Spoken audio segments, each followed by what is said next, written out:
പരിശുദ്ധ പരമ ദിവ്യകാരുണ്യനാഥനായ ഈശോയ്ക്ക് എന്നേരവും ആരാധനയും സ്തുതിയും പുകഴ്ചയും ഉണ്ടായിരിക്കട്ടെ.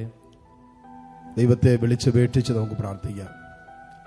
സങ്കീർത്തനം 55 അധ്യായം അതിൻ്റെ 16 മുതലുള്ള വചനങ്ങളിൽ സങ്കീർത്തകൻ പറയുന്നൊരു കാര്യമുണ്ട്. കർത്താവേ, ഞാൻ അങ്ങയെ വിളിച്ചപേക്ഷിക്കുന്നു, കർത്താവ് എന്നെ രക്ഷിക്കും. ഞാൻ ദൈവത്തെ വിളിച്ചപേക്ഷിക്കുന്നു.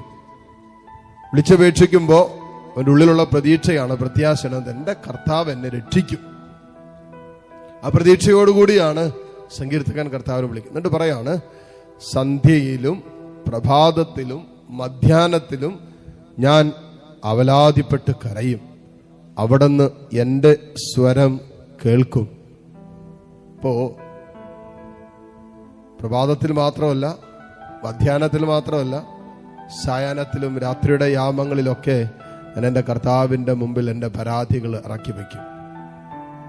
എൻ്റെ ജീവിതത്തിൻ്റെ സങ്കടങ്ങളും നൊമ്പരങ്ങളെല്ലാം എൻ്റെ കർത്താവിൻ്റെ മുമ്പിൽ ഞാൻ ഇറക്കി വയ്ക്കും. എന്ത് പറയണം? കർത്താവ് എൻ്റെ പ്രാർത്ഥന കേൾക്കും, എൻ്റെ നിലവിളി എൻ്റെ കർത്താവ് കേൾക്കും. അപ്പൊ പ്രതീക്ഷയോടുകൂടി തന്നെയാണ് സങ്കീർത്തകൻ പ്രാർത്ഥിക്കുന്നത്.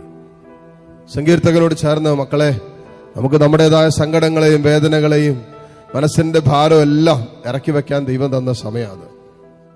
നമ്മുടേതായ കുറവുകൾ കൊണ്ട്, ബലഹീനതകൾ കൊണ്ടൊക്കെ ചില അവസ്ഥകളിൽ നമുക്ക് വീഴ്ചകൾ ഉണ്ടാകാം. പക്ഷേ നമ്മൾ ആ വീഴ്ചകളിൽ കിടക്കരുത്, ആ വീഴ്ചകളെ താലോലിക്കരുത് എന്നാ കർത്താവ് ആഗ്രഹിക്കുന്നത്. എഴുന്നേൽക്കണം, കർത്താവിന്റെ കരം പിടിച്ചെഴുന്നേൽക്കണം. ദൈവം നിന്നെ സഹായിക്കും എഴുന്നേൽക്കാൻ. കാരണം എന്താ?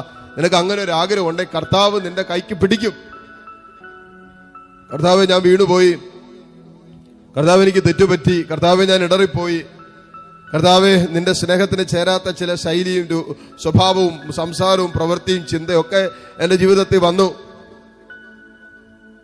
എൻ്റെ ദാമ്പത്യ ജീവിതത്തിൽ എനിക്ക് ചില അവശ്വസ്തതകളുടെ വിഷയങ്ങളുണ്ടായി, വീണുപോയി. അല്ലെങ്കിൽ ദൈവമേ, നിന്നോടുള്ള ബന്ധത്തിൽ, എൻ്റെ സമർപ്പണ ജീവിതത്തിൽ, സന്യാസ ജീവിതത്തിൽ ഒത്തിരി വീഴ്ചകളുണ്ടായി. തമ്പുരാനുമ്പിൽ എളിമപ്പെട്ട് എഴുന്നേൽക്കാനുള്ള ഒരു തീരുമാനം തമ്പുരാനുമ്പിൽ കൊടുക്കുമ്പോൾ, മോളെ, മോനെ, നീ കൈ ഉയർത്തുമ്പോൾ തന്നെ കർത്താവ് നിന്റെ കൈക്ക് പിടിച്ച് എഴുന്നേൽപ്പിക്കും. അങ്ങനെ ഒരു കർത്താവ് നമുക്കുണ്ട്. മോളെ, മോനെ, നിന്റെ ഇന്നിന്റെ സങ്കടങ്ങളെ, വേദനകളെല്ലാം കർത്താവിന് കൊടുക്ക്. അവിടെ കിടക്കേണ്ടവനല്ല നീ. ആ സങ്കടത്തിൽ ജീവിതം തള്ളി നീക്കേണ്ടവനല്ല നീ. ആ ഞെരുക്കവും ആ നൊമ്പരവും ആ വല്ലാതെ ഭാരപ്പെടുത്തിയ വിഷയത്തിൽ നിന്നെ തന്നെ തള്ളിയിടാൻ ദൈവം ആഗ്രഹിക്കുന്നില്ല. കൈക്ക് പിടിച്ച് എഴുന്നേൽപ്പിക്കുന്നൊരു കർത്താവിന്റെ സാന്നിധ്യം ഈ അൾത്താരയിലുണ്ട്. ഇതാ, മോളെ, മോനെ, കർത്താവ് നിന്റെ കരം പിടിച്ചിട്ടുണ്ട്. ആ വിശ്വാസത്തോടെയാണ് നീ എഴുന്നേറ്റ് നിൽക്കേണ്ടത്. ഈ നിമിഷം ആ ബോധ്യത്തോടു കൂടിയാണ് തമ്പുരാന്റെ മുമ്പിൽ എഴുന്നേറ്റ് നിൽക്കേണ്ടത്. നിന്റെ ജീവിതത്തിന്റെ എല്ലാ ഇന്നലകളുടെ ദുരനുഭവങ്ങളിൽ നിന്നും ഇതാ കർത്താവ് നിന്നെ കൈക്ക് പിടിച്ച് എഴുന്നേൽപ്പിക്കുക. മുട്ടുകുത്താൻ സാധിക്കുന്ന എല്ലാ മക്കളും ഈ നിമിഷം മുട്ടുമേലായിരിക്കുന്നു. പരിശുദ്ധ കുർബാനയുടെ ആശീർവാദം സ്വീകരിക്കാൻ ഒരുങ്ങുന്ന നിമിഷങ്ങളാണ്. കർത്താവ് നമ്മളെ അനുഗ്രഹിച്ചതിന് നന്ദി പറഞ്ഞ് പ്രാർത്ഥിക്കാം. ഒരു ദിവസം കൂടി നമ്മുടെ ജീവിതത്തിൽ കർത്താവ് കൂട്ടിച്ചേർത്തതിന് നന്ദി പറയാം.